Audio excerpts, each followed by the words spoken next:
Now, let's explore Talent Hero's key company policies. In this module, we'll cover compensation and payroll, attendance and timekeeping, holidays and leave, work setup, the code of discipline, and separation and termination.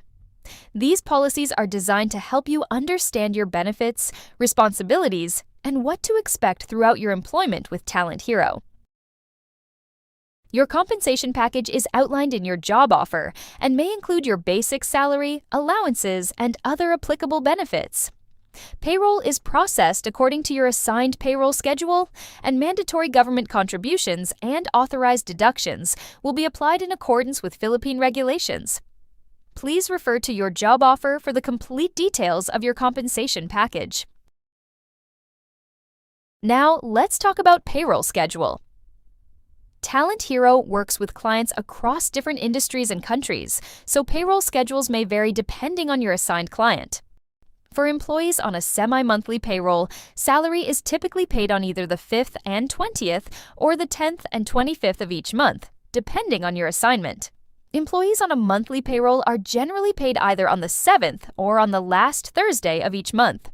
If your scheduled payday falls on a weekend or public holiday, payroll will normally be processed on the preceding business day, where applicable.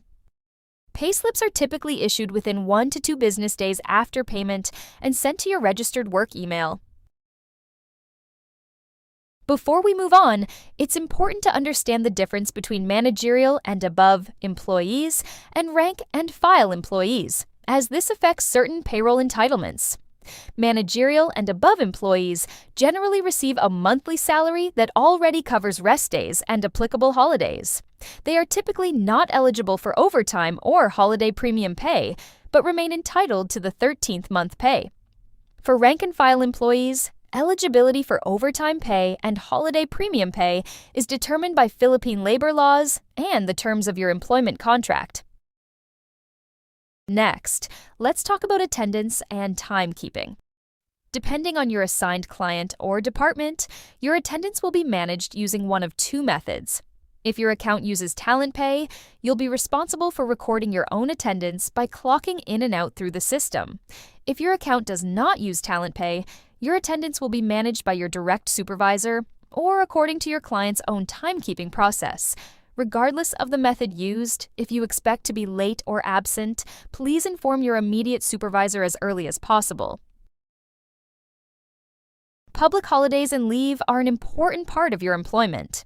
If you're required to work on a public holiday due to business or client requirements, you'll receive the applicable compensation or alternative arrangement. Depending on your role and assigned client, you may be eligible for different types of leave, such as annual leave, sick leave, or other approved leave.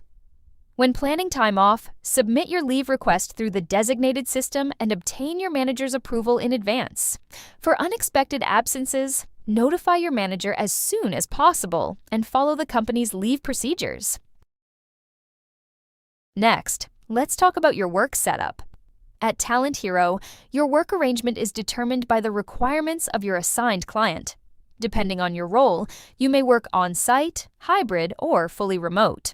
Regardless of where you work, you're expected to remain professional, responsive, and available during your scheduled working hours. Your assigned work setup, work schedule, and workplace requirements will always be specified in your employment contract or job offer.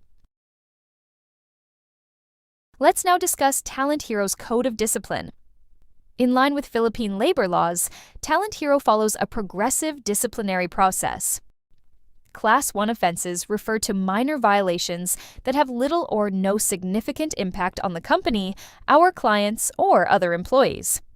Depending on the frequency and circumstances of the violation, disciplinary action may progress from a verbal warning to a written warning, suspension, and, in repeated cases, dismissal. Let's move on to Class 2 offenses. These are considered more serious violations because they may affect the company's operations, our clients, or other employees. Disciplinary action may progress from a written warning to suspension, and in serious or repeated cases, may lead to termination of employment.